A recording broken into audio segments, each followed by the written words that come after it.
you will receive a zip file containing InoLink setup, license, installation manual, user manual and end-user license agreement.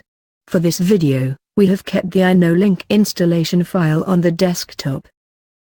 To install InoLink, double-click on the InoLink setup file. After you click on the setup file, InoLink installation wizard will appear. Click on Next. License agreement window will appear next. Read the license agreement details, check on I agree and click Next. By default, InoLink will be installed on this path. If you want to install it in some other location, click on Browse and select the location. Click on Next. Now click on Next to start the installation.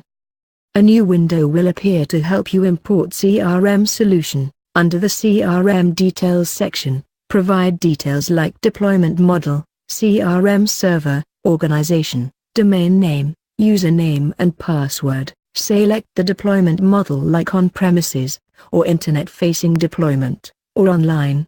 Based on your CRM deployment, the CRM server URL and the username varies based on the deployment model selected. On-premises, the URL and username structure is as shown in the image.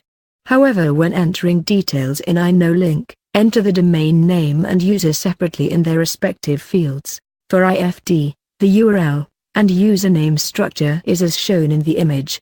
However, when entering details in InoLink, enter the domain name and user separately in their respective fields. For online, the URL and username structure is as shown in the image.